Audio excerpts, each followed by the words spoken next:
أشهد أن لا إله إلا الله وحده لا شريك له وأشهد أن محمدا عبده ورسوله أما بعد فأعوذ بالله السميع العليم من الشيطان الرجيم بسم الله الرحمن الرحیم۔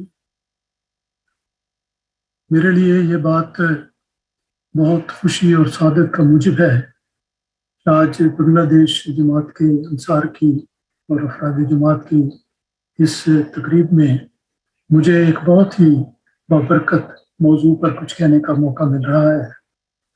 موضوع کا عنوان دیا گیا ہے الخیر کلہ فی القرآن، کہ ہر قسم کی بھلائی، ہر قسم کی نیکی اور خوبی قرآن میں مذکور ہے۔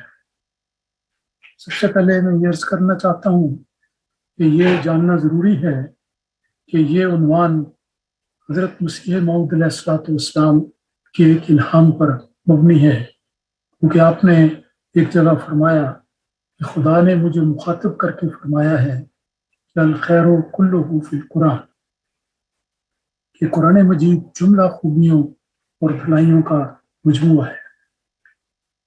آج کا یہ موضوع بہت تفصیلی ہے اور اس کے بہت سارے پہلو ہیں کو سمجھنے اور ان کی گہرائی میں جانے کے لیے غور و فکر کی ضرورت ہے۔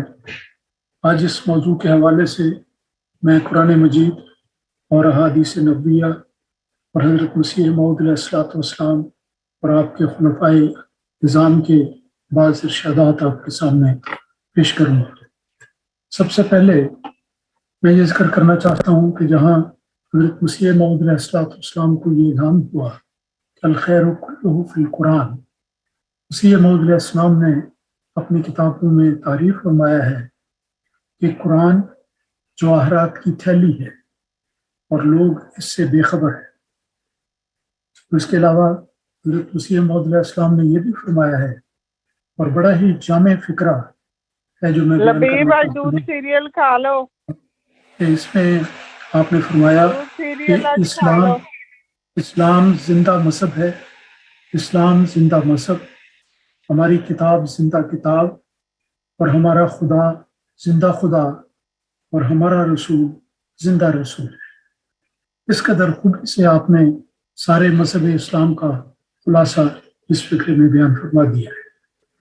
پھر آپ قرآن مجید کے بارے میں فرماتے ہیں کہ میرا دل اس یقین سے بھرا ہوا ہے کہ اللہ تعالیٰ کا کلام قرآن شریف تمام برکات دینیا کا مجموعہ ہے۔ سورہ چشمار میں آریہ میں آپ نے فرمایا، اور یہ گویا اس موضوع کا ایک دوسرے لفظوں میں بیان ہے کہ اللہ تعالیٰ نے میرے دل کو اس یقین سے بھر دیا ہے کہ اللہ تعالیٰ کا کلام قرآن شریف تمام برکات دینیا کا مجموعہ ہے۔ ہر احمدی مسلم کو یقیناً اس بات کا علم ہے، ہمارا عقیدہ ہے کہ اللہ تعالیٰ کا نازل کردہ لفظی الہام قرآن مجید ہے۔ لفظ لفظ شروع سے لے کے آخر تک اللہ تعالیٰ کا نازل کردہ کلام ہے، اور پھر یہ کلام ایسا ہے جس کی ایک خوبی بے شمار خوبیوں میں سے یہ ہے کہ یہ کلام کلیتاً محفوظ ہے۔ 1400 سال 1500 سال کے قریب پہلے یہ کلام نازل ہوا، اور وہ زمانہ تحریر، تقریر اور ریکارڈنگ کا زمانہ نہیں تھا، لیکن اس کے باوجود یہ قرآن مجید اللہ تعالیٰ کے فضل سے اور اس کی منشا کے مطابق ایک محفوظ ترین کتاب ہے، محفوظ ترین کلام ہے، جس میں رتی بھر کی تبدیلی، نہ اضافہ نہ کمی ہرگز نہیں ہے۔ اور پھر اس کے علاوہ یہ ایسی کتاب ہے جو ساری دنیا میں باقی سب کتابوں کے مقابل میں زیادہ پڑھی جانے والی کتاب ہے۔ یہ بات میں نہیں کہتا، بلکہ صرف میں ہی نہیں کہتا، بلکہ یہ وہ اعتراف ہے جو دنیا کی مشہور کتاب برٹش انسائکلوپیڈیا میں بھی درج کی گئی ہے، اور میں اس کا حوالہ پیش کرتا ہوں۔ اس کے انسائکلوپیڈیا میں ذکر ہے the most widely read book in the world، ساری دنیا میں جو کتاب سب سے زیادہ پڑھی جاتی ہے وہ قرآن مجید ہے۔ اور یہ دراصل اس لفظ کا ایک عملی نمونہ ہے کہ قرآن کا لفظ ہی قرأ سے ہے، پڑھے جانے سے ہے، اور یہ کتاب اللہ تعالیٰ نے وہ نازل کی ہے جو اس دنیا میں آج سب سے زیادہ پڑھی جانے والی کتاب ہے، اور اس کا اعتراف غیر مسلم بھی کرتے ہیں۔ قرآن مجید کے بارے میں چند آیات کا میں ذکر کرنا چاہتا ہوں شروع میں۔ اللہ تعالیٰ نے فرمایا انا نحن نزلنا الذکر وانا لہ لحافظون، کہ ہم نے اس کتاب کو، یقیناً ہم نے اس کتاب کو نازل کیا ہے۔ یہ کتاب ایک ذکر ہے، یاد دہانی کرنے والی کتاب ہے، اور اس کو پڑھا جانا چاہیے اور یاد رکھا جانا چاہیے۔ اور جہاں تک اس کے محفوظ ہونے کا تعلق ہے، اللہ تعالیٰ نے یہ ذمہ داری خود اپنے سپرد دی ہے اور فرمایا وَإِنَّا لَهُ لَحَافِظُونَ، کہ یقیناً ہم ہی اس کی حفاظت کرنے والے ہیں۔ کہ جب دنیا تسلیم کرتی ہے کہ یہ کتاب محفوظ ترین ہے، تو یہ گویا اس آیت کریمہ کا تفصیلی اعتراف ہے کہ واقعی اللہ تعالیٰ اس کتاب کا محافظ اور نگران ہے۔ قرآن مجید ایک ایسی کتاب ہے جو سب سے زیادہ پڑھی جاتی ہے، جیسا میں ابھی ذکر کر چکا ہوں۔ اس سلسلے میں تلاوت قرآن کریم ایک بہت اہم بات ہے، نصیحت کی بات بھی ہے، یاد رکھنے کی بات ہے کہ اس اللہ تعالیٰ کے کلام کو ہمیشہ پڑھتے رہنا چاہیے، اور ہر روز اس کی تلاوت ہونی چاہیے، بلا کسی ناغے کے۔ ہر شخص پر یہ لازم ہے کہ وہ قرآن مجید کی تلاوت کرے، اور اس کے لیے خود اللہ تعالیٰ نے نصیحت کی ہے۔ قرآن مجید میں اللہ تعالیٰ نے فرمایا وہ قرآن الفجر، کہ فجر کے وقت میں یعنی صبح کے وقت میں تم قرآن مجید کی تلاوت کرو۔ اس سے قرآن مجید کی اہمیت ظاہر ہوتی ہے کہ ایک مسلمان احمدی کا دن قرآن پاک کی تلاوت سے شروع ہوتا ہے اور ہونا چاہیے، کیونکہ سارا دن ببرکت ہو جاتا ہے وہ دن جس کا آغاز تلاوت قرآن کریم سے کیا جائے۔ کس طرح تلاوت ہونی چاہیے یہ بھی قرآن مجید میں ملتا ہے۔ قرآن مجید کی آیت کریمہ کا ایک حصہ یہ ہے کہ وَرَتِّلِ الْقُرْآنَ تَرْتِیلًا، کہ قرآن کریم کو بہت خوبصورت آواز میں اور صحیح طریق پر، اعلیٰ طریق پر اس کی تلاوت کی جائے۔ گویا صحیح پڑھنا اور اس کا مقام سمجھتے ہوئے پڑھنا اور بڑے ہی اچھے انداز میں اس کی تلاوت کرنا، یہ بڑی ضروری بات ہے۔ ایک حدیث میں آتا ہے کہ من لم یتغنی بالقرآن فلیس منہ، جو شخص قرآن مجید کو ایک نغمگی کے ساتھ، ایک اچھی خوبصورت آواز کے ساتھ تلاوت نہیں کرتا، فلیس منہ، اس کا ہمارے ساتھ کوئی تعلق نہیں۔ اس لیے ہر شخص کو، نہ صرف قرآن مجید کے الفاظ کو یا قاریوں کو، بلکہ ہر شخص کو، مرد کو اور عورت کو، نوجوان کو اور بچے کو، ہمیشہ کوشش کرنی چاہیے کہ جتنی اچھی آواز اللہ تعالیٰ نے ان کو عطا کی ہے اس میں دل ڈال کر قرآن مجید کی تلاوت کریں، اور یہ قرآن مجید کا ایک تقاضا ہے۔ اور پھر ضمناً بات آ گئی ہے کہ جس وقت قرآن مجید ایک شخص پڑھ رہا ہو تو اس کے قریب بیٹھے ہوئے لوگوں کا کیا فرض ہے۔ اگر قرآن مجید کسی مجلس میں اس کی تلاوت کی جاتی ہے، جیسا کہ ہوتی ہے، آج بھی ہوئی ہے، تو اس وقت کیا ضرورت ہے کہ باقی کیا انداز اختیار کریں۔ قرآن مجید رہنمائی کرتا ہے۔ اللہ تعالیٰ نے فرمایا وَإِذَا قُرِئَ الْقُرْآنُ فَاسْتَمِعُوا لَهُ وَأَنصِتُوا لَعَلَّكُمْ تُرْحَمُونَ، کیا لوگوں جب تم پر قرآن مجید پڑھا جائے، تمہاری موجودگی میں قرآن مجید کی تلاوت کی جائے اور اس کی آواز تمہارے کانوں تک آتی ہے، فَاسْتَمِعُوا لَهُ، تو اس کو غور سے اور توجہ سے سنا کرو۔ پہلی ریکوائرمنٹ، پہلی ضرورت قرآن مجید کا سننا ہے۔ تلاوت ہو رہی ہو تو آپ خاموشی سے اس کو سنیں، وَأَنصِتُوا، اور خاموشی اختیار کریں، یعنی توجہ سے سننا اور خاموشی اختیار کرنا، یہ دو باتیں ہیں جس کا اہتمام لازم ہے۔ اس کا فائدہ کیا ہوگا وہ بھی سن لیجئے۔ اسی آیت کریمہ کے آخر میں اللہ تعالیٰ نے فرمایا لعلکم ترحمون، تاکہ ان باتوں کے کرنے کے ذریعے اللہ تعالیٰ کا رحم تمہیں نصیب ہوگا، اللہ تعالیٰ تمہیں رحم عطا کرے گا، تم پر رحم کرے گا۔ تو دیکھیں اس سے زیادہ ایک انسان کی کیا سعادت ہے۔ سعادت ہے اس شخص کی جو قرآن مجید پڑھتا ہے، خوش الحانی سے پڑھتا ہے، اور جو خاموشی اور توجہ کے ساتھ اس کو سنتا ہے، اس کی سعادت یہ ہے کہ وہ اللہ تعالیٰ کے رحم کا مجھے بن جاتا ہے، وارث بن جاتا ہے۔ پھر قرآن مجید کا یہ ایک عظیم مقام ہے کہ اس کے ذریعے جہاد کیا جاتا ہے، ساری دنیا میں اسلام کا پیغام پھیلایا جاتا ہے، اور قرآن مجید کی اشاعت کرنا اور اس کو اپنی تبلیغ کا ذریعہ بنانا، یہ وہ بات ہے جس کو قرآن مجید نے خود جہاد کبیر قرار دیا۔ فرمایا وجاہدہم بہ جہادا کبیرا، اس قرآن کے ذریعے تم عظیم جہاد کرو، یعنی جہاد کی سب قسموں میں سے اعلیٰ ترین ایک جہادا کبیرا ہے، جہاد کبیر۔ اس کے جہاں تک قرآن مجید کے الفاظ کا تعلق ہے، اس کے پیغام کا تعلق ہے، یہ بھی اس آیت کریمہ سے واضح ہوتا ہے، جس میں اللہ تعالیٰ نے مخالفین کو یہ چیلنج کیا ہے، اگر تمہیں قرآن مجید کے بارے میں کسی قسم کا اشتباہ یا شک ہے کہ یہ کس کی دی ہوئی کتاب ہے، جیسے آج بھی دنیا کے بے شمار لوگ ہیں جو اپنی جہالت کی بنا پر یہ سمجھتے ہیں کہ یہ قرآن مجید رسول پاک صلی اللہ علیہ وسلم نے خود لکھا یا خود بیان تو کیا، لیکن اللہ تعالیٰ کے الہام کے نتیجے میں جو بات آپ پر الہاماً نازل کی گئی اس کو آپ نے بیان کیا، اپنی طرف سے کچھ نہیں بیان کیا۔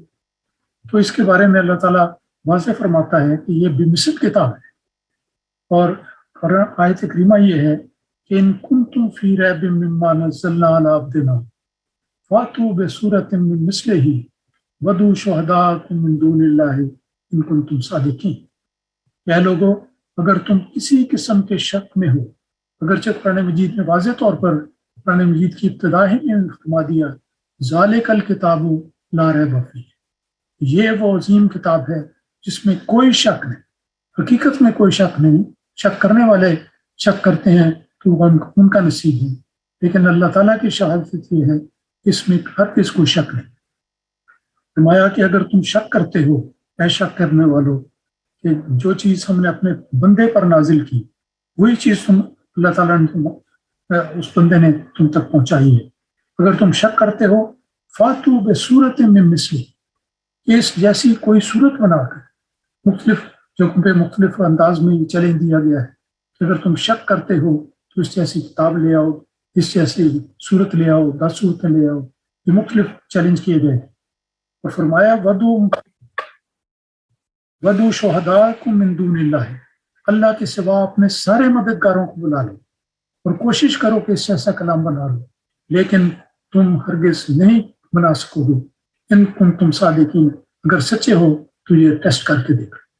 یہ حقیقت ہے کہ 1400-1500 سال گزر گئے، اللہ تعالیٰ کا یہ لفظی الہام ایسا بے نظیر کلام ہے کہ کوئی انسان دنیا میں اس کی نظیر نہیں ہے۔ بعض لوگوں نے اپنی بدبختی کی وجہ سے ایک آدھ آیت بنانے کی کوشش کی، لیکن ایسا فضول مضمون ہے ان کا انسان کو سن کر ہنسی آتی ہے۔ ایک بات میں ضمناً یہاں بتا دوں کہ جب قرآن مجید کے پڑھنے کا اور تلاوت کا ذکر آیا، وہ ہوتا ہے کہ جب قرآن مجید کا سارا دور مکمل کر لیا جائے تو یہ کیسے کرنا چاہیے، اس کے بارے میں حدیث میں رہنمائی ملتی ہے۔ یہ بیان کیا گیا ہے کہ جب کوئی انسان سورہ الناس پڑھ لے جو آخری صورت ہے، تو پھر اس کے بعد فوری طور پر اسے سورہ فاتحہ سے دوبارہ قرآن مجید کی تلاوت کا آغاز کر دینا چاہیے، اور پھر یہ کرتے ہوئے بہت لمبا نہیں بلکہ کم از کم اولئک هم المفلحون الفاظ تک تلاوت کر کے پھر ختم کریں، اور اس کے بعد ختم قرآن کی جو دعا ہے وہ کرنی چاہیے۔ تو یہ ختم قرآن کا ہے۔ بہت سارے مسائل ہیں قرآن کے، ان میں سے چند ایک کا میں نے ذکر کیا ہے۔ حضرت مسیح موعود علیہ السلام نے جس عمدگی کے ساتھ اور خوبی کے ساتھ قرآن مجید کی عظمت اور اس کی شان اور اس کی افادیت اور اس کی برکت کا ذکر کیا ہے، اس کے چند ایک حوالہ جات میں پیش کرتا ہوں۔ حضرت مسیح موعود علیہ السلام نے ملفوظات جلد اول میں بیان فرمایا ہے، بڑی توجہ سے سننے والی بات ہے۔ آپ نے فرمایا یہ یاد رکھنا چاہیے کہ جب تک انسان ایک پاک تبدیلی نہیں کرتا اور نفس کا تزکیہ نہیں کرتا، قرآن شریف کے معارف اور خوبیوں پر اطلاع نہیں ملتی۔ انسان اگر چاہتا ہے کہ قرآن مجید کے مطالب اچھی طرح اسے سمجھ آئیں تو اس کو اپنے اندر ایک پاک تبدیلی پیدا کرنی چاہیے، اپنے نفس میں ایک تزکیہ پیدا کرنا چاہیے۔ فرمایا کہ قرآن شریف میں وہ نکات اور حقائق ہیں جو روح کی پیاس کو بجھا دیتے ہیں، انسان کے دل کی پوری تسلی ہو جاتی ہے۔ تسلی بخشنے والا یہ اللہ تعالیٰ کا بے نظیر کلام ہے۔ پھر فرمایا کہ کاش دنیا کو معلوم ہوتا کہ روح کی لذت کس چیز میں ہے، اور پھر وہ معلوم کرتی کہ وہ قرآن شریف اور صرف قرآن شریف میں موجود ہے۔ یہ حضرت مسیح موعود علیہ السلام کے ایک اقتباس کا ایک حوالے کا ایک چھوٹا سا اقتباس ہے۔ حضرت مسیح پاک علیہ السلام نے اپنے منظوم کلام میں بھی قرآن مجید کی خوبیوں کا اور اس کی شان کا بہت ہی عمدہ رنگ میں ذکر کیا ہے، ایسے عمدہ رنگ میں کہ اس کی نظیر دنیا کے کسی مسلمان کے کلام میں پانی بے سود ہے، ملتی ہی بھی۔ چند اشعار میں نمونے کے طور پہ پیش کرتا ہوں۔ آپ فرماتے ہیں کہ نور فرقاں ہے جو سب نوروں سے اجلا نکلا، سب نوروں سے سب سے زیادہ چمکنے والا اور روشن نور جو ہے وہ قرآن مجید کا ہے۔ پاک وہ جس سے یہ انوار کا دریا نکلا، اور جس خدا نے یہ کلام نازل کیا وہ سب سے زیادہ پاک ہے۔ پھر آپ فرماتے ہیں قرآن کتاب رحمہ سکھلائے راہ عرفاں، جو اس کے پڑھنے والے ان پر خدا کے فیصلے۔ یہ پاکیزگی عطا کرنے والی کتاب، یہ پاکیزہ لفظوں پر مشتمل کتاب ہے اور راہ عرفان کو دکھانے والی ہے۔ جو اس کو پڑھتے ہیں وہ اللہ تعالیٰ کے فیضان کو پاتے ہیں اور راہ عرفان ان کو نصیب ہوتا ہے۔ پھر اس کے بعد آپ نے فرمایا کہ میں مختلف اشارت انتخاب کیے ہیں کہ یا الہی تیرا فرقہ ہے کہ ایک عالم ہے، جو ضروری تھا وہ سب اس میں مہیا نکلا۔ اے میرے مولا تیرا یہ فرقان، یہ قرآن مجید، قرآن حکیم ایک نئی دنیا سے ہمیں آشنا کرتا ہے، اور جو ضروری تھا وہ سب اس میں مہیا نکلا۔ انسان کو اپنی زندگی کے لیے، اپنی آخرت کو بہتر بنانے کے لیے جس قسم کی چیز کی ضرورت تھی، جو بھی زندگی کی ضروریات ہیں، ہر چیز اللہ تعالیٰ نے اپنے فضل سے اس کتاب میں مہیا کر دی۔ صرف ضرورت اس بات کی ہے کہ اس کو پڑھا جائے، اس کو سمجھا جائے، اس پر عمل کیا جائے۔ پھر آپ فرماتے ہیں ایک اور شعر میں کہ قرآن خدا نما ہے، خدا کا کلام ہے، بے اس کے معرفت کا چمن ناتمام ہے۔ یہ قرآن مجید خدا نما ہے، خدا دکھانے والا ہے۔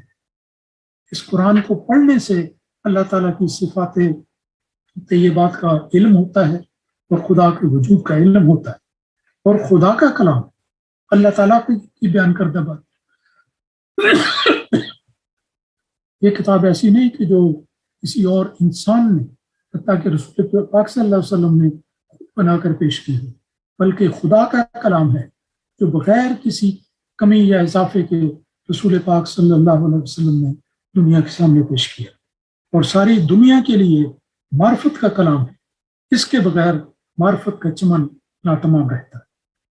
آپ اپنے دل کی کیفیت کا بیان کرتے ہیں کہ دل میں یہی ہے ہر دم تیرا صحیفہ چوموں، قرآن کے گرد گھوموں کعبہ میرا یہ کہ یہ ایک ایسا کلام ہے، ایسی پیاری کتاب ہے کہ میرا جی کرتا ہے کہ میں اس کو چوموں محبت و پیار کے ساتھ، اور قرآن کے گرد گھوموں کعبہ میرا یہ قرآن مجید اتنی دل پذیر کتاب ہے، اتنی محبوب کتاب ہے کہ جس طرح لوگ حج کے موقع پہ خانہ کعبہ کے گرد طواف کرتے ہیں، میرا جی کرتا ہے کہ میں اس کتاب کے گرد طواف کرتا رہوں۔ وہ ایک اور شعر آپ کو میں بیان کرتا ہوں، وہ فارسی کا ہے۔ اس میں آپ نے فرمایا کہ اے بے خبر بخدمت فرقہ کمر ببند، زاں پیشتر کے بانگ پرائے فلانواں۔ یہ بڑا ہی دل کو موہ لینے والا شعر ہے، اور مجھے یاد ہے کہ میرے والد مرحوم حضرت مولانا ابوالعطا صاحب نے یہ شعر لکھوا کر اپنی بیٹھک میں لگوایا ہوا تھا، اور آتے جاتے اس پر نظر ہوتی تھی۔ بڑا ہی عجیب شعر ہے۔ ترجمہ یہ ہے کہ اے بے خبر انسان جس کو اپنی ذمہ داریوں کا احساس نہیں، بخدمت فرقہ کمر ببند، تو قرآن مجید کی خدمت پر کمر باندھ لے، زاں پیشتر کے بانگ برائے فلاں نمان، قبل اس کے کہ وہ وقت آ جائے کہ جب یہ لوگ کہیں کہ فلاں شخص دنیا سے گزر گیا۔ تو ساری زندگی اس قرآن کی خدمت کرنا، اس کی تبلیغ کرنا، اس کے فائدے حاصل کرنا اور فائدے دنیا کو دینا، یہ انسان کے لیے راہ نجات ہے۔ پھر قرآن مجید نے اپنے تعارف کے لیے ایک جگہ ابتدا میں فرمایا کہ ھدی للمتقین، یہ ایسا قرآن ہے جو متقی لوگوں کے لیے ہدایت کرنے والا ہے۔ یہاں پر لوگ سوال کر دیتے ہیں کہ اگر متقیوں کے لیے ہدایت ہے تو کیا قرآن مجید نعوذ باللہ غیر متقیوں کے لیے ہدایت نہیں؟ یہ نہیں ہے، بلکہ ان کی سمجھ کا قصور ہے۔ یہ اللہ تعالیٰ بیان فرماتا ہے کہ اللہ تعالیٰ کی یہ کتاب ہر انسان کے لیے ہدایت کا موجب، جو جاہل ہے اس کو بھی ہدایت ملتی ہے، جو کم علم ہے اس کو بھی ہدایت ملتی ہے، حتیٰ کہ وہ شخص جو متقی بن جاتا ہے، اللہ تعالیٰ سے ڈرنے والا بن جاتا ہے اور نیک بن جاتا ہے، اس کے لیے بھی اللہ تعالیٰ مزید ہدایت کے ذرائع کس کتاب حکیم کے ذریعے کھولتا ہے۔ دوسری جگہ اللہ تعالیٰ نے فرمایا کہ یہ ھدی للمتقین ہی نہیں بلکہ ھدی للناس بھی ہے، دنیا کے سب انسانوں کے لیے جو کتاب ہدایت کا موجب ہے وہ یہ قرآن مجید ہے۔ یہ عظیم دعویٰ ہے اور سچا دعویٰ ہے۔ حقیقت ہے کہ اس کتاب کو پڑھنے کے نتیجے میں دنیا کے سارے افراد، ساری دنیا کے لوگ، خواہ کسی مذہب سے، کسی ملک سے، کسی تمدن سے تعلق رکھتے ہیں، ان کے لیے باعث ہدایت یہ کتاب ہے۔ ایک عرب شاعر نے یہ کہا ہے وَكُلُّ الْعِلْمِ فِي الْقُرْآنِ لَكِنْ تَكَاثَرَ عَنْهُ أَفْهَامُ الرِّجَالِ، کہ یہ کتاب اس کل علوم کا مجموعہ ہے۔ اور شاعر نے کہا اور ٹھیک کہا کہ ہر قسم کا علم قرآن مجید میں رکھ دیا گیا ہے، لیکن بات یہ ہے کہ لوگوں کی عقلیں بعض صورتوں میں اس وسعت تک اور اس تحقیق تک نہیں پہنچتی۔ حضرت مسیح موعود علیہ السلام کے جیسا میں نے ذکر کیا کہ بے شمار ارشادات ہیں، ان کو پڑھتے چلے جائیں، ختم نہیں ہوتے، اور پڑھتے رہنے کی ضرورت ہے تاکہ یہ مضامین ہم پر ہمیشہ کھلتے چلے جائیں۔ ایک موقع پر آپ نے دیکھیں کس زور سے اس کو قرآن مجید کی عظمت کو بیان کیا اور فرمایا کہ قرآن کو مقدم رکھو اور اس سے بہت پیار کرو۔ کشتی نو میں آپ فرماتے ہیں، حوالہ پورا اس طرح پر ہے، اور تمہارے لیے ایک ضروری تعلیم یہ ہے کہ جب تمہارے لیے فرمایا تو سب احباب جماعت اول طور پر مقدم اس میں مخاطب ہے، پھر اس کے بعد ساری دنیا کے لوگ مخاطب، کہ تمہارے لیے ایک ضروری تعلیم یہ ہے کہ قرآن شریف کو مہجور کی طرح نہ چھوڑ دو، کہ تمہاری اس میں زندگی ہے۔ انسان کو حقیقی روحانی زندگی ملتی ہے، قرآن سے ملتی ہے، اس لیے اس کو مقدم رکھو، اس کو پڑھو، اس کو سمجھو اور اس پر عمل کرو۔ پھر آپ جاری رکھتے ہیں اپنے بیان کو، فرمایا یہ فقرہ تو ایسا ہے میں سمجھتا ہوں کہ ہر احمدی مسلم کے دل پر نقش ہو جانا چاہیے۔ آپ فرماتے ہیں جو لوگ قرآن کو عزت دیں گے وہ آسمان پر عزت پائیں، جو لوگ ہر ایک حدیث اور ہر ایک قول پر قرآن کو مقدم رکھیں گے ان کو آسمان پر مقدم رکھا جائے گا۔ نوع انسان کے لیے روئے زمین پر اب کوئی کتاب نہیں مگر قرآن۔ دیکھیے قرآن مجید کی عظمت کو مسیح پاک علیہ السلام نے کس زور سے اور کس تفصیل سے بار بار بیان کیا ہے۔ اس لیے مسیح موعود علیہ السلام کی کتابوں کو بہت ہی غور سے اور توجہ سے اور باقاعدگی سے پڑھنے کی ضرورت ہے۔ قرآن مجید کی عظمت کے سلسلے میں آپ کا ایک اور چھوٹا سا حوالہ ہے، یہ بھی کشتی نوح سے ہے۔ آپ نے فرمایا تم ہوشیار رہو اور خدا کی تعلیم اور قرآن کی ہدایت کے برخلاف ایک قدم بھی نہ اٹھاؤ۔ آگے فرماتے ہیں میں تمہیں سچ سچ کہتا ہوں کہ جو شخص قرآن کے 700 حکم میں سے ایک چھوٹے سے حکم کو بھی ٹالتا ہے وہ نجات کا دروازہ اپنے ہاتھ سے اپنے پر بند کرتا ہے۔ حقیقی اور کامل نجات کی راہیں قرآن مجید نے کھولی۔ دیکھیں یہ کتنی زوردار نصیحت ہے جس کو یاد رکھنے کی ضرورت ہے، اور ایسی نصیحت ہے جس کو کسی وقت بھی نہیں بھولنا چاہیے۔ اب اس سے آگے بڑھتے ہوئے بہت سارا لمبا مضمون ہے جس کو سمیٹنے کی میں کوشش کروں گا۔ حضرت خلیفۃ مسیح اول رضی اللہ تعالیٰ عنہ، حضرت مسیح موعود علیہ السلام کے بعد وہ اپنے زمانے کے سب سے بڑے عاشق قرآن، سب سے بڑے عاشق قرآن، اور انہوں نے بڑے درد کے ساتھ احباب جماعت کو قرآن مجید کی طرف متوجہ کیا اور اس کے پڑھنے کی تلقین کی، اور بڑا ہی خوبصورت انداز ہے۔ میں ایک حوالہ آپ کے سامنے پیش کرتا ہوں۔ حضرت خلیفۃ المسیح اول رضی اللہ تعالیٰ عنہ فرماتے ہیں کہ بڑا ہی خوبصورت انداز ہے، فرمایا کہ کسی کے نام اس کے دوست کی چٹھی آ جائے یا کسی حاکم کا پروانہ ہو تو وہ شخص خواہ خواندہ یا نہ خواندہ ہو، یعنی پڑھ سکتا ہو یا نہ پڑھ سکتا ہو، ان پڑھ ہو، سب کام چھوڑ چھاڑ کر پہلے اسے پڑھا کرتا، پڑھ کر سنتا ہے اور پھر اس پر عمل کرتا ہے۔ یہ دیکھیں ہمارے مشرقی ممالک میں بہت سارے لوگ ہیں جو ان پڑھ ہیں، ان کو کچھ پڑھنا نہیں آتا۔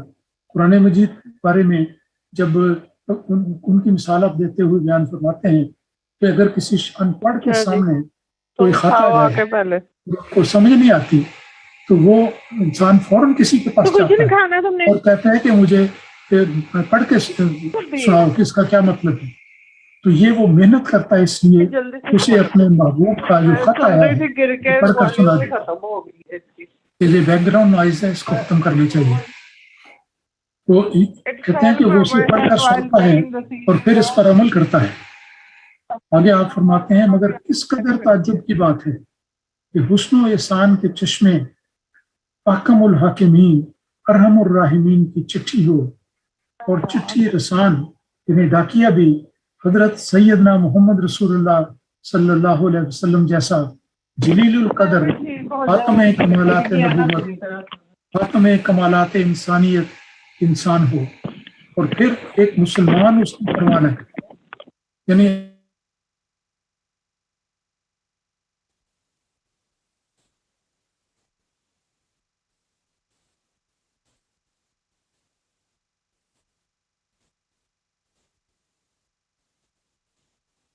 Imam Sahib, kindly unmute yourself. Just there was noise, so just unmute again, please. Not yet. Just.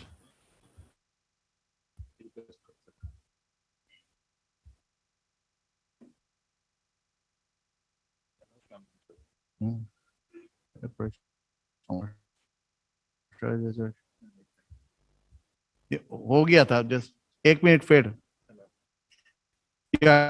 ٹھیک ہے، ٹھیک ہے، ابھی میری آواز آ رہی ہے؟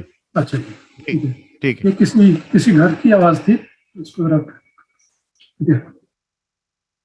حضور نے فرما رہے ہیں حضرت خلیفۃ مسیح اول رضی اللہ تعالیٰ عنہ، اس قرآن کی طرف توجہ کرنی چاہیے اور محض اس کو گھر کے تاکچے میں پڑا رہنے دینا نہیں چاہیے۔ لیکن وہ کہتے ہیں کہ کتنے افسوس کی بات ہے کہ لوگ اس قرآن کو نہیں پڑھتے تو قرآن مجید، نہیں سمجھتے تو قرآن مجید، نہیں عمل کرتے تو قرآن مجید پر، جس کے پڑھنے اور جس پر عمل کرنے سے یقیناً دنیا و آخرت میں سکون اور آرام کی زندگی ملتی ہے۔ اور بے شمار نمونے موجود ہیں جنہوں نے قرآن پر عمل کر کے دنیا کی سلطنتیں بھی پائیں اور آخرت میں اپنا گھر جنت الفردوس بنایا۔ مبارک وہ جو اس درد مند دل کی تقریر کو پڑھ کر قرآن مجید کی طرف توجہ کرے۔ یہ حضرت خلیفۃ مسیح اول کا بیان کردہ حرف نصیحت ہے۔ اور آپ فرماتے ہیں کہ میں اپنے تجربے کی بنا پر کہتا ہوں کہ قرآن شریف سے بڑھ کر راحت بخش کوئی کتاب اور اس کا مطالعہ نہیں، مگر درد دل سے کہتا ہوں اسی راحت بخش کتاب کو آج دنیا کے لوگوں نے چھوڑ دیا۔ اس کے بعد میں ایک اور آپ کے سامنے حوالہ پیش کرنا چاہتا ہوں کہ اس میں بہت سارے اور والے بھی تھے، ان میں سے جلدی انتخاب کرتے ہوئے میں چل رہا ہوں۔ حضرت خلیفۃ المسیح خامس ایدہ اللہ تعالیٰ بنصر العزیز کا ایک ارشاد ہے جو آپ نے ان خطبات میں بیان فرمایا جس کو آپ نے شرائط بیعت کی تشریح فرمائی، اس کا ذکر کرتے ہوئے آپ نے فرمایا ہے، اور میں اس حوالے کو یہاں پر پیش کرنا چاہتا ہوں کہ حضور انور ایدہ اللہ تعالیٰ بنصر العزیز کا ارشاد کیا ہے۔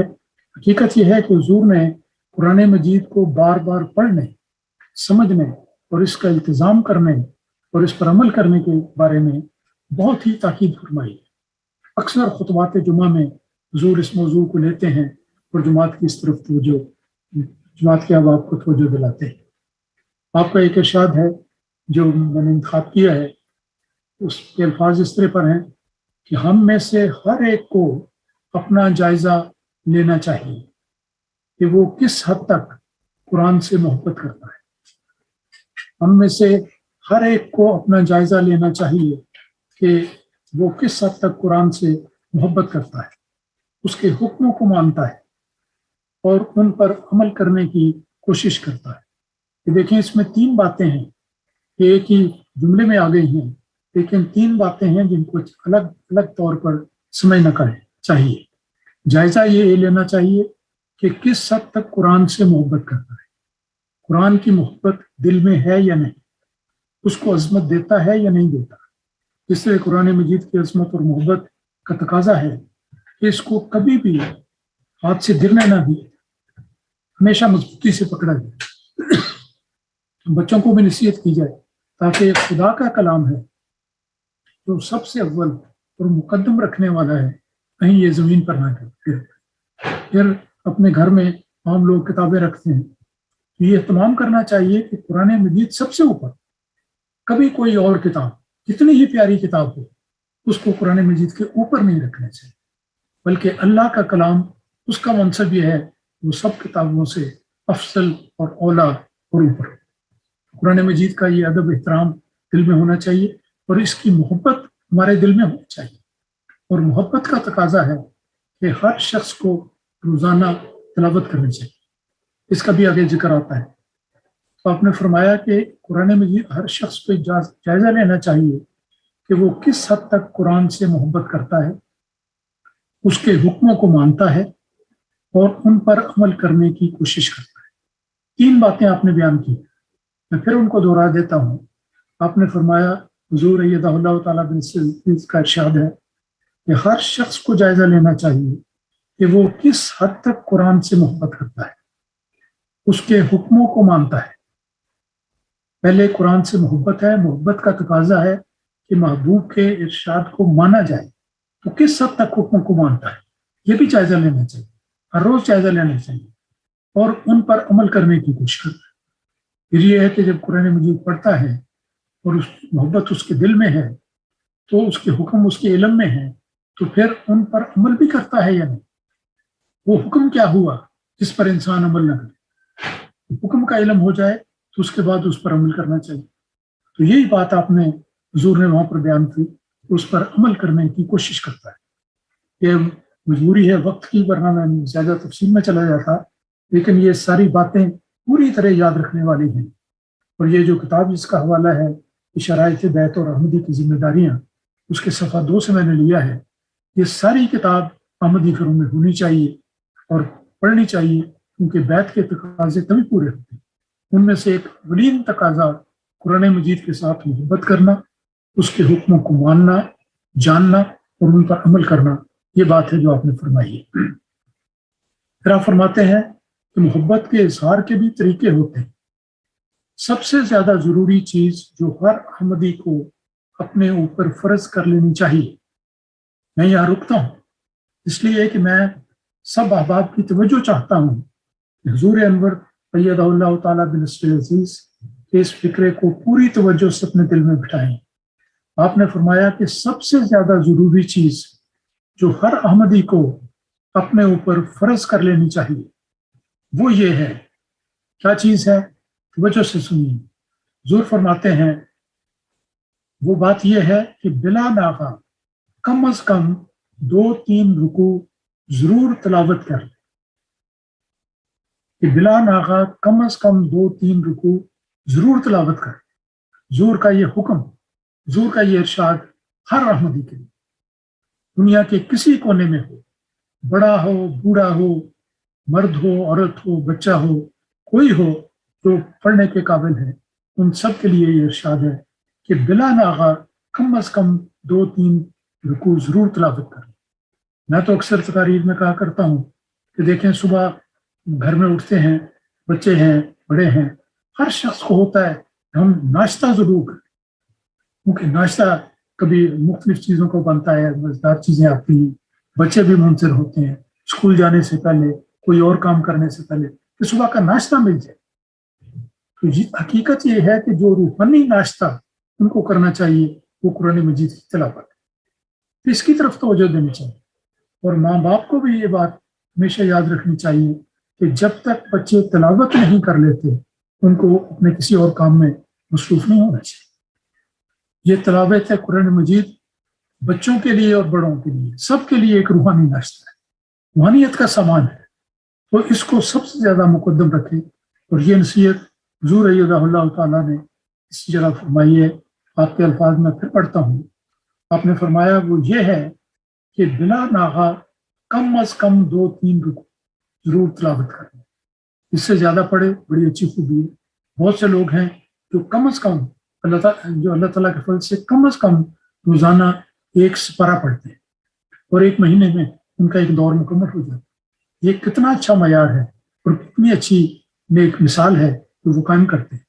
لیکن بچوں کو اور ایسے لوگوں کو جن کو پوری طرح پڑھنے کی سہولت نہیں یا عمر زیادہ ہے یا کوئی اور دقت ہے، ان کے لیے بھی حضور نے فرمایا کہ بلا ناغہ کم از کم 2-3 رکوع ضرور تلاوت کریں. تو تلاوت قرآن کریم یہ بہت ہے. وہ قرآن الفجر اللہ تعالیٰ نے خود فرمایا ہے کہ فجر کے وقت میں جب کہ انسان کا ذہن بیدار ہوتا ہے اور سارے دن کا آغاز ہونے لگتا ہے، تو اپنے سارے دن کو بابرکت بنانے کے لیے تم اس موقع پر تلاوت کرو اور اس کے بعد اپنے دن کے فرائض کو شروع کرو. پھر فرمایا کہ تلاوت ایک چیز ہے. امیر المومنین ایدہ اللہ تعالیٰ بن سویزی ہمارے ہیں کہ تلاوت کرنا تو ایک ذمہ داری ہے. کم از کم 2-3 رکوع باقاعدہ کریں، تلاوت کریں. پھر اگلے قدم پر ترجمہ پڑھیں. تلاوت کا صحیح مطلب صرف الفاظ سے ادا کرنا نہیں ہے، وہ بھی ایک مضمون ہے، لیکن اصل تلاوت یہ ہے کہ اس مضمون کے مفہوم کو سمجھا جائے اور اس کا مفہوم سمجھ کر اس کے مطابق پھر عمل کرنے کی کوشش کی جائے. اور پھر اگلے قدم پر ترجمہ پڑھیں. اس کے لیے ترجمے کو جاننا ضروری ہے، ورنہ انسان ایک سپارہ بھی پڑھ جائے اور ترجمہ نہ دیکھے اس کا کیا فائدہ. وہ تو ہے کہ جس سے کسی ایسے آدمی نے جو عقل سمجھ نہ رکھتا ہو کچھ الفاظ اپنے ذہن سے ادا کر دی ہیں، لیکن ایسی تلاوت کا اثر دل پر نہیں ہوتا. دل کو متاثر کرنے والا ہماری تلاوت وہ ہے جس میں ترجمے پر بھی نظر ہو. جہاں مشکل جگہ ہو وہاں صاف ترجمہ لکھا ہوتا ہے، اس ترجمے کو نوٹ کریں. جہاں ترجمہ ہے اس کو اپنے دل میں بٹھائیں. وہ فرمایا ترجمہ پڑھے، اور ترجمہ پڑھنے سے آہستہ آہستہ یہ حسین تعلیم غیر محسوس طریق پر دماغ میں بیٹھنی شروع ہو جاتی. یہ بڑی عظیم حقیقت ہے جو حضور نے اس جگہ بیان فرمائی. اصل فائدہ تلاوت کا تب ہوگا جب بڑی توجہ کے ساتھ تم تلاوت کرو اور اس کے ساتھ ساتھ اس کے ترجمے پر بھی نظر آئے. وہ الفاظ لوگ جن کو ترجمہ آتا ہے وہ ٹھہر ٹھہر کر پڑھیں، سوچیں، غور کریں، اس مضمون کو دل میں جگہ دیں. جن کو ترجمہ نہیں آتا ان کو جتنا حصہ انہوں نے پڑھا ہے اس کے بعد تلاوت ختم کرنے سے پہلے وہ اس حصے کا ترجمہ پڑھ لیں تاکہ ان کو سب کو پتہ لگ جائے. یہ حضور کا ارشاد ہے کہ میں نے آخر میں سنایا ہے، لیکن اس ساری بات کو ایک میں واقعے سے ختم کرنا چاہتا ہوں، اور وہ بہت ہی دلوں کو موہ لینے والا واقعہ ہے کہ قرآن کی عظمت کیا ہے اور قرآن کے ساتھ محبت کا تقاضا کیا ہے. اگر ہماری جماعت میں کچھ ایسے لوگ ہیں جو قرآن پڑھنا نہیں جانتے یا اس کی باقاعدہ تلاوت نہیں کرتے، ان کو ترجمہ نہیں آتا، تو سب کے لیے اس میں ایک بہت بڑی نصیحت ہے. میں یہ واقعہ ہے میرا چشمدید واقعہ ہے کہ انگلستان میں ایک دوست، انگریز دوست، تقریباً 60-65 سال کی عمر تھی، وہ تھے اور ان کا نام تھا ڈگلس داؤد سمرس. میں جب 1983 میں یہاں آیا تو کچھ عرصے کے بعد میرا ان سے تعارف ہوا. بڑے ہی نیک انسان تھے، پختہ عمر تھی، نمازوں کے لیے بڑی باقاعدہ مسجد میں آتے اور کافی وقت پہلے آ جاتے، ذکر الہی کرتے، بعد میں بیٹھ کے ذکر الہی کرتے. ان کا معمول یہ بھی تھا کہ نماز سے پہلے وہ کچھ وقت نکال کے میرے پاس آ جاتے، آ کر بیٹھتے اور باتیں کرتے. بڑی نیک باتیں، سوالات کے جوابات، دوسرے بہت ہی عمدہ طبیعت تھی. لیکن سب سے بڑی خوبی اور بڑا کمال ان کا جو ہے وہ میں آپ کو بتانے لگا. ایک دن وہ آئے اور کہنے لگے کہ میں نے آج ایک فیصلہ کر لیا. میں نے کہا سمر صاحب بتائیے کیا فیصلہ کر لیا؟ کہنے لگے کہ میں نے یہ فیصلہ کر لیا ہے کہ میں نے اب قرآن مجید پڑھنا سیکھنا. میں تو انگریزی دان ہوں, مجھے تو ایک لفظ بھی عربی کا نہیں آتا, لیکن آج میں نے فیصلہ کر لیا ہے کہ میں نے قرآن مجید پڑھنا ہے اور سیکھنا ہے اور پھر اس کی تلاوت کیا کروں گا. میں نے بڑی خوشی سے کہا کہ سبحان اللہ, بہت آپ کو مبارک ہو, کتنی خوشی کی بات ہے کہ آپ نے ایک نیک فیصلہ کیا. لیکن مجھے یہ ذرا بتائیں کہ آپ کو اس نیک فیصلے کی طرف توجہ کیسے ہوئی؟ کیا بات سوچ کر آپ نے یہ نیک فیصلہ کیا؟ عمر کا بھی مجھے تقاضا ان کا نظر آتا تھا, تو عمر ان کی کافی ہو چکی ہے. وہ کہنے لگے کہ بات یہ ہے, آج میں گھر میں بیٹھے سوچ رہا تھا کہ دیکھو, اپنے آپ کو مخاطب کر کے میں نے کہا کہ داؤد سمر, تمہاری عمر ہو گئی ہے, اب تم نے ایک دن خدا کے حضور جانا ہے. تو خدا کے سامنے جب تم کھڑے ہو گئے, تو اگر خدا تعالیٰ نے تم سے یہ پوچھا کہ داؤد سمر تم یہ بتاؤ کہ میں نے تمہارے نام ایک خط بھیجا تھا, ایک پیغام بھیجا تھا, تو قرآن مجید کی صورت میں تھا, تو کیا تم نے وہ قرآن پڑھ لیا ہے, سمجھ لیا ہے میرا پیغام؟ تو میں کیا جواب دوں؟ کہنے لگے مجھ پر ایک رکت طاری, ایک خوف طاری ہوا. میں اللہ تعالیٰ کے اس سوال کا کیا جواب دے سکوں؟ میں نے تو قرآن مجید نہیں پڑھا. تو کہتے میں نے اسی وقت ارادہ کر لیا کہ میں نے جتنا ہو سکے گا قرآن مجید پڑھا. چنانچہ اسی دن سے ایک عملی دوست ڈاکٹر مجیب الحق خان صاحب کے ساتھ انہوں نے یہ طے کر لیا کہ روزانہ ظہر کی نماز پڑھنے کے بعد وہ ان کی کار میں جا کے بیٹھیں گے اور قاعدہ یسرنا القرآن کا سبق لیا کریں. چنانچہ انہوں نے شروع کر دیا بڑی باقاعدگی کے ساتھ, ہر روز آتے, ہر روز نیا سبق لیتے. کچھ عرصے کے بعد وہ آئے تو وہ بتانے لگے میں نے آدھا قاعدہ کر دیا, پڑھ لیا ہے. پھر آئے ایک دن کہ جو میں نے قاعدہ یسرنا القرآن پورا کر لیا. اندازہ لگائیں, ایک شخص جس کو انگریزی اس کی زبان ہے, عربی کا ایک لفظ نہیں آتا, لیکن اللہ تعالیٰ نے کے فضل سے اور اپنی جد و جہد اور ڈیووشن کی وجہ سے انہوں نے قاعدہ یسرنا القرآن سارا پڑھ لیا. پھر انہوں نے الحمدللہ کہ قرآن مجید پڑھنا شروع کیا. پھر وہ آیا کرتے تھے چند دنوں کے بعد, تو آ کے بتاتے کہ آج ایک سپارہ ہو گیا. دیکھیں کتنا ان کا ذوق اور شوق اور ہمت. وہ کہتے ایک سپارہ ہے. میں ہر دفعہ بڑی خوشی سے سنتا اور ان کو مبارکباد دیتا اور دعا دیتا کہ اللہ تعالیٰ آپ کو جلد از جلد مکمل کرنے کی توفیق دے. پھر آتے بڑی خوشی کے ساتھ, تمام چہرے کے ساتھ کہ آج میں نے 3 سپارے پڑھ لیے. پھر ان کو مبارکباد دیتا, پھر چلے جاتے. پھر آتے کہ یہ آج میں نے 6 پڑھ لیے, پھر آج میں نے 7 پڑھ لیے, 8 پڑھ لیے, 9 پڑھ لیے. اس طرح وہ جلدی جلدی مجھے آ کے بتایا کرتے کہ میں نے کہا. اور ایک دن انہوں نے مجھے آ کے یہ خوشخبری سنائی کہ آج میں نے الحمدللہ یہ 10 سپارے پڑھ لیے. قرآن مجید کا 1/3 حصہ میں نے پڑھ لیا. میں نے پھر بڑے دل سے ان کو دعا دی اور خوشی سے مبارکباد دی کہ الحمدللہ آپ نے قرآن مجید کا 1/3 آج مکمل کر لی ہے. تو اللہ تعالیٰ آپ کو صحت اور عمر دے کہ آپ جلد از جلد قرآن مجید مکمل کر سکیں. تو وہ بہت خوش تھے اور میں بھی بہت خوش تھا. واقعی ان کی ہمت قابل داد تھی, ان کا جذبہ, ان کی ڈیووشن, ان کا یہ انداز کہ میں نے قرآن مجید پڑھنا ہے تاکہ قیامت کے دن جب اللہ تعالیٰ مجھ سے پوچھے کہ میرا پیغام تم نے پڑھ لیا تھا یا نہیں, تو میں کہہ سکوں کہ خدایا میں نے کلام پڑھ لیا. ہوا یہ 10 پارے انہوں نے پڑھ لیے.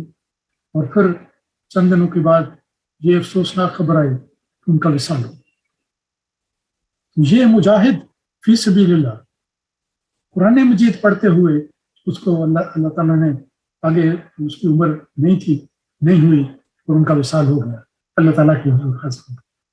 میں آج بھی سوچتا ہوں, اور جب بھی یہ بات میرے سامنے آتی ہے کہ کس طرح محبت اور پیار کے ساتھ, خلوص کے ساتھ انہوں نے ایک عزم کیا جو ایک بہت بڑا عزم ہے.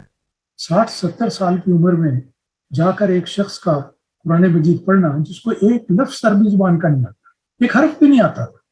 انہوں نے لائن